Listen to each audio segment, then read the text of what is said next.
हिंदुओं के महान ग्रंथ महाभारत में कई ऐसे रहस्य छुपे हैं जिनसे लोग आज तक अनजान हैं। उन्हीं रहस्यों में से एक रहस्य द्रौपदी और कर्ण का संबंध है। लेकिन जो संबंध ग्रंथों में छुपाया गया है उसे उजागर करना भी बहुत जरूरी होता है।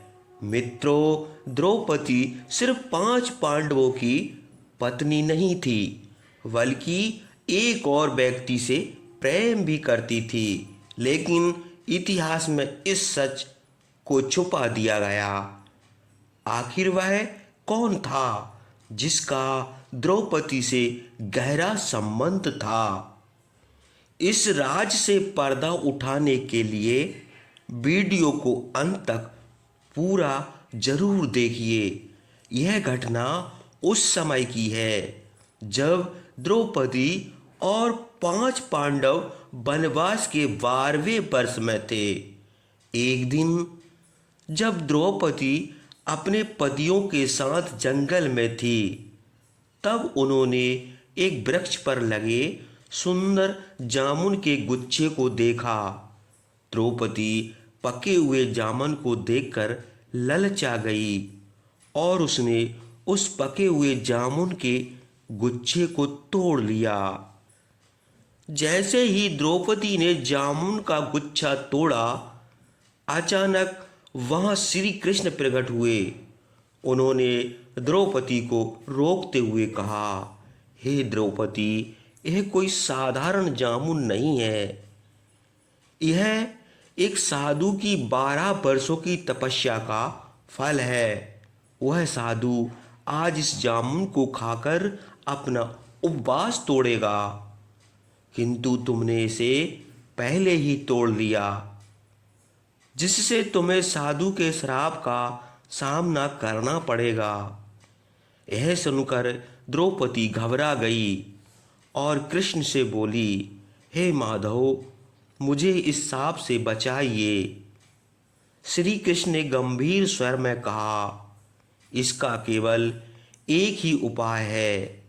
यदि तुम इस वृक्ष के नीचे जाकर अपने जीवन का एक ऐसा सत्य बोलो जिसे तुमने अब तक सबसे छुपाया हो, तो यह जामुन का गुच्छा पुनः वृक्ष पर लौट जाएगा। श्री कृष्ण के ऐसा कहने के बाद पांडवों ने एक एक करके अपने जीवन के सच बोले। युधिष्ठिर बोले, मैंने हमेशा सत्य का पालन किया है, लेकिन मैंने भी कभी कभी अपने स्वार्थ सिद्ध के लिए असत्य का सहारा लिया है। भीम बोले, मैं सबसे शक्तिशाली और बलशाली हूँ, लेकिन मैंने भी अपनी शक्ति का दुरुपयोग कई बार किया है।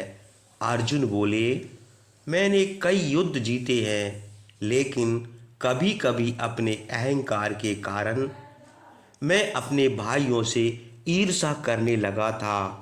नकुल और सहदेव ने कहा, हमने हमेशा अपने बड़े भाइयों की सेवा की, लेकिन कभी कभी हमने भी अपने मन में अहंकार पाला है। लेकिन जब द्रौपदी की बारी आई तो उसने सर झुका लिया।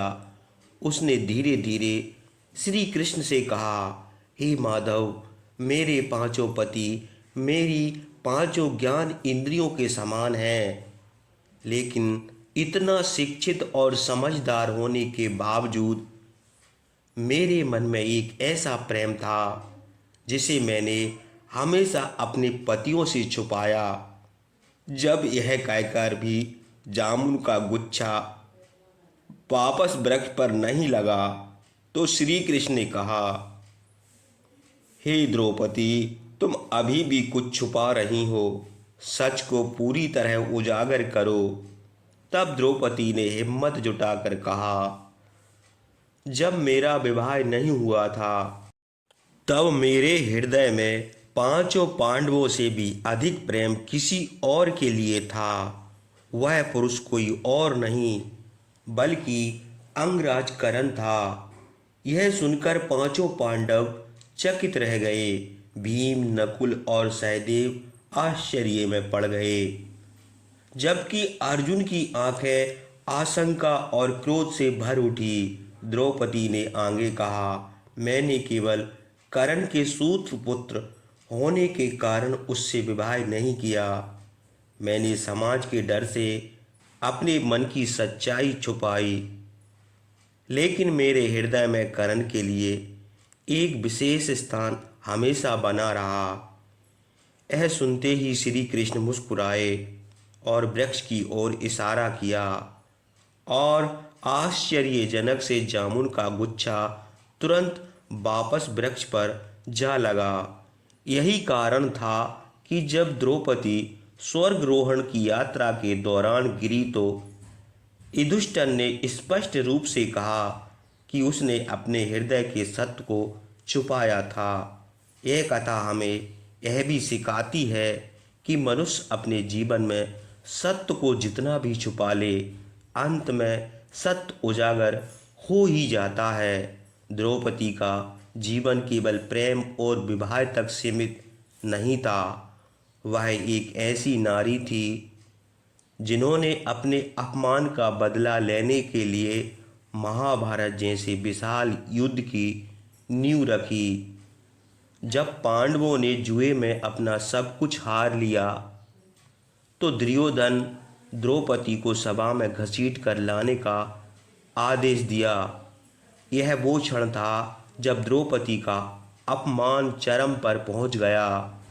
दुर्योधन और दुशासन ने उनके चीर को खींचने की कोशिश की, लेकिन भगवान श्री कृष्ण की कृपा से उनका चीर अनंत हो गया। इस अपमान ने द्रौपदी के हृदय में प्रतिशोध की आग जला दी। उन्होंने प्रतिज्ञा ली कि वह दुशासन के रक्त से अपने बालों को धोएगी और कौरवों का नाश करेगी। इस घटना के बाद द्रौपदी ने पांडवों को प्रेरित किया कि वे कौरवों के खिलाफ युद्ध करें, लेकिन इस अपमान के बीच भी द्रौपदी के मन में कर्ण के प्रति एक कोमल भाव रहा। वह जानती थी कि कर्ण कौरव के पक्ष में है और युद्ध में उनका सामना पांडवों से होगा। यह विचार उसके लिए पीड़ादायक था। महाभारत के युद्ध में जब कर्ण और अर्जुन का अंतिम युद्ध हुआ तो द्रौपदी दूर से यह सब देख रही थी। जब अर्जुन ने कर्ण का वध किया तो द्रौपदी के हृदय में एक अजीब सी पीड़ा उठी। वह जानती थी कि कर्ण कोई साधारण योद्धा नहीं थे, वह पांडवों के अज्ञात भाई थे और उनके प्रति द्रौपदी का प्रेम अब भी जीवित था। यह प्रेम तब शुरू हुआ जब द्रौपदी ने कर्ण को स्वयंवर से पहले एक युद्ध में देखा था।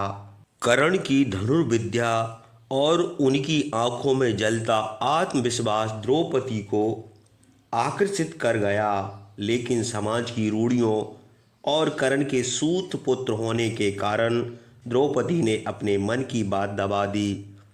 स्वयंवर में जब कर्ण ने धनुष उठाया तो द्रौपदी के मन एक पल के लिए डोल गया, लेकिन राजा द्रुपद की योजना और सामाजिक दबाव के कारण द्रौपदी ने कर्ण को अस्वीकार कर दिया। यह निर्णय उनके लिए आसान नहीं था। उनके मन में कर्ण के लिए एक विशेष स्थान बन चुका था, जीवन भर उनके साथ रहा। द्रौपदी और कर्ण का प्रेम एक ऐसी त्रासदी थी जो समाज की रूढ़ियों और नियति के हाथों में अधूरी रह गई, लेकिन यह प्रेम उनके हृदय में हमेशा जीवित रहा। यह कथा हमें सिखाती है कि प्रेम केवल मिलन में नहीं बल्कि त्याग और समर्पण में भी पूर्ण हो सकता है।